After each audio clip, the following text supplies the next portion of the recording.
देखो, stock trading का concept बहुत पुराना है, सदियों से चला आ रहा है। प्राचीन समय में भी लोग वस्तुओं और सेवाओं का आदान प्रदान करते थे, लेकिन धीरे धीरे यह एक संगठित प्रणाली में बदल गया। 17वीं सेंचुरी में जॉइंट स्टॉक कंपनीज शुरू हुई थी। ये कंपनियां व्यापार और निवेश के लिए एक नया तरीका लेकर आईं।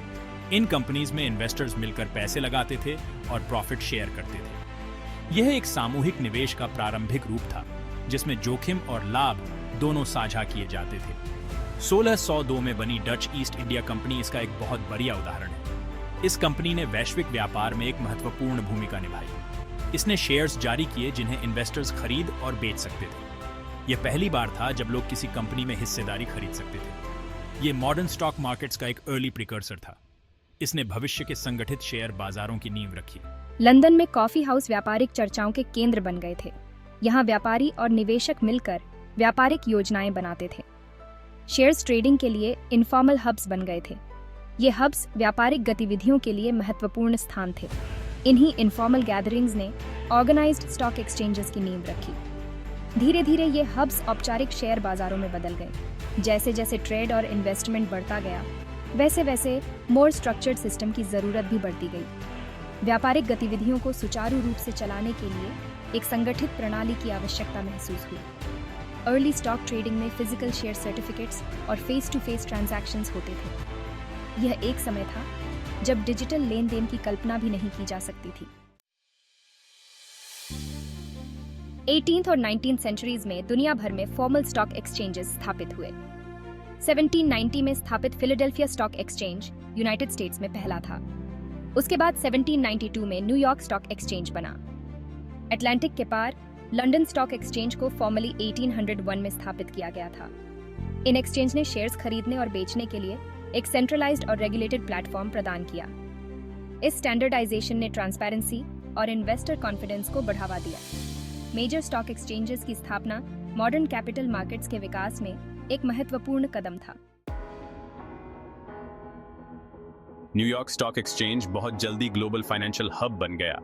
यह दुनिया भर के निवेशकों और कंपनियों के लिए एक प्रमुख केंद्र बन गया है, जहां हर दिन अरबों डॉलर का व्यापार होता है। वॉल स्ट्रीट पर स्थित यह अमेरिकन कैपिटलिज्म का पर्याय बन गया। यहाँ पर हर दिन हजारों लोग काम करते हैं और लाखों लोग निवेश करते हैं। 19th सेंचुरी के अंत और 20th सेंचुरी की शुरुआत में इंडस्ट्रियल जायंट्स के उदय से NMISE का विकास हुआ। इस समय के दौरान कई बड़ी कंपनियों ने यहाँ पर अपनी शुरुआत की और तेजी से बढ़ी। स्टैंडर्ड ऑयल, जनरल इलेक्ट्रिक और US स्टील जैसी कंपनियों ने पूंजी जुटाने के लिए एक्सचेंज का रुख किया। इन कंपनियों ने NYSE के माध्यम से अपनी वित्तीय स्थिति को मजबूत किया और वैश्विक बाजार में अपनी पहचान बनाई। NYSE ने ऑक्शन बेस्ड सिस्टम अपनाया। इस प्रणाली ने व्यापार को अधिक पारदर्शी और कुशल बनाया। बायर्स और सेलर्स का प्रतिनिधित्व करने वाले ब्रोकर्स ट्रेडिंग फ्लोर पर इकट्ठा होते थे। वे अपने ग्राहकों के लिए सबसे अच्छे सौदे करने की कोशिश करते थे। वे ट्रेड्स को एग्जीक्यूट करने के लिए बिड्स और ऑफर्स चिल्लाते थे। यह प्रक्रिया बहुत ही तेज और प्रतिस्पर्धात्मक होती थी। इस ओपन आउटक्राई सिस्टम ने एक वाइब्रेंट और कायोटिक माहौल बनाया। यहाँ पर हर समय ऊर्जा और उत्साह का माहौल रहता था। NYSE का प्रभाव अमेरिकन बॉर्डर्स से परे तक फैला हुआ था, जिसने ग्लोबल फाइनेंशियल लैंडस्केप को आकार दिया। इसने दुनिया भर के वित्तीय बाजारों पर अपनी छाप छोड़ी और आज भी इसका महत्व बरकरार है। लंदन स्टॉक एक्सचेंज का 2 सदियों से भी ज्यादा पुराना इतिहास रहा है।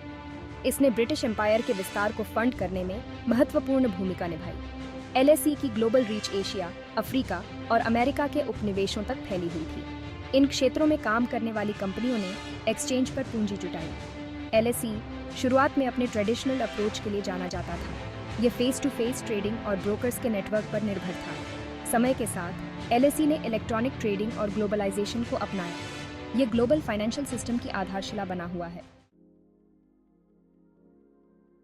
Section 5 from the Ashes of Phoenix the Tokyo stock exchange.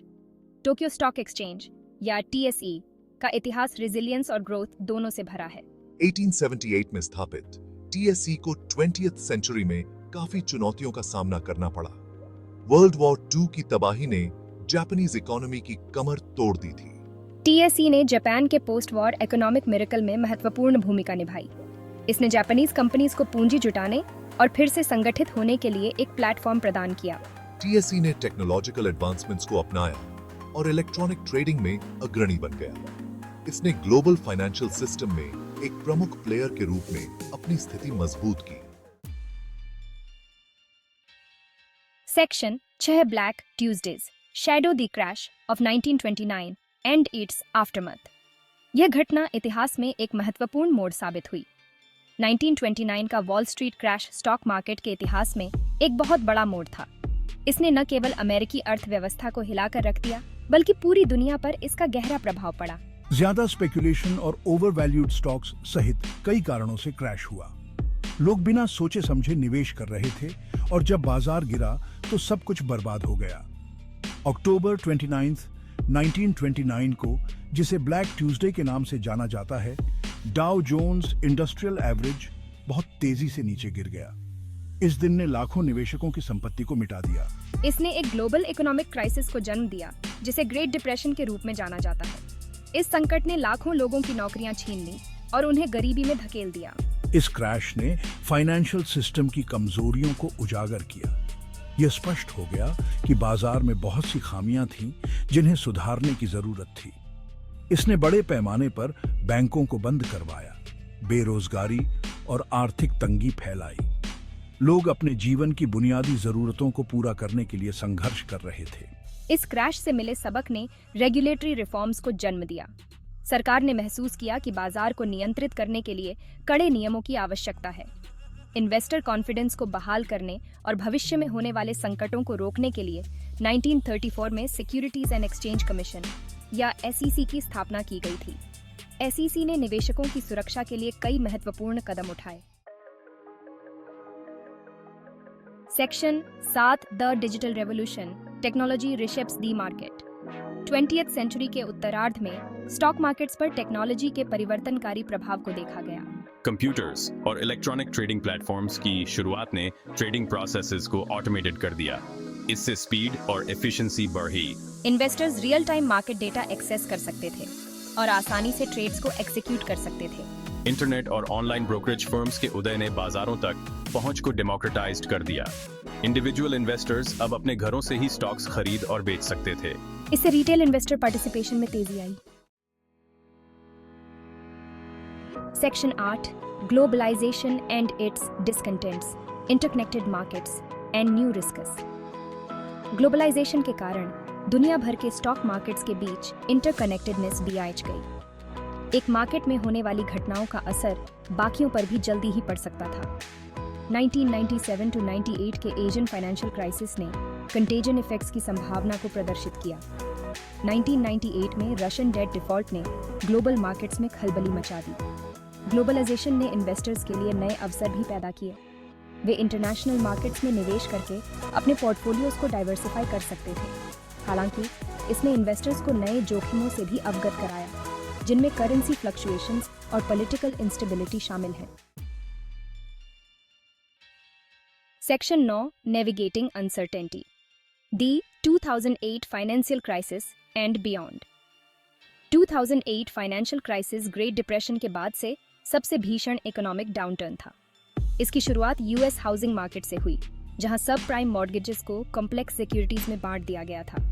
In securities के कोलैप्स ने एक ग्लोबल क्रेडिट क्रंच को जन्म दिया। इन्वेस्टर्स में दहशत फैल गई और दुनिया भर के स्टॉक मार्केट्स गिर गए। फाइनेंशियल सिस्टम को स्थिर करने के लिए गवर्नमेंट्स और सेंट्रल बैंक्स ने बड़े पैमाने पर स्टिमुलस पैकेजेस और बेलआउट्स के साथ हस्तक्षेप किया। इस क्राइसिस के कारण फाइनेंशियल इंडस्ट्री का रेगुलेशन और ज्यादा बढ़ाया गया। इसने रिस्क मैनेजमेंट और ग्लोबल मार्केट्स की इंटरकनेक्टेडनेस के महत्व पर प्रकाश डाला। Section 10 the rise of fintech, innovation and disruption in finance. 21st century ने फाइनेंशियल टेक्नोलॉजी या फिनटेक का उदय देखा है। Fintech companies innovative financial services प्रदान करने के लिए टेक्नोलॉजी का लाभ उठा रही हैं। इसमें mobile payment platforms, robo advisors और ब्लॉकचेन टेक्नोलॉजी शामिल है। फिनटेक हमारे इन्वेस्ट, बैंक और अपने फाइनेंसेस को मैनेज करने के तरीके को बदल रही है। रोबो एडवाइजर्स एल्गोरिदम्स के आधार पर ऑटोमेटेड इन्वेस्टमेंट सलाह देते हैं। ब्लॉकचेन टेक्नोलॉजी में पारंपरिक फाइनेंशियल सिस्टम्स में क्रांति लाने की क्षमता है। फिनटेक पारंपरिक फाइनेंशियल इंस्टीट्यूशंस को चुनौती दे रही है और इंडस्ट्री में इनोवेशन को बढ़ावा दे रही है। Section 11 the future of finance trends shaping the stock market of tomorrow. Technological advancements, globalization और बदलती इन्वेस्टर प्रेफरेंसेस के जवाब में स्टॉक मार्केट का विकास जारी है।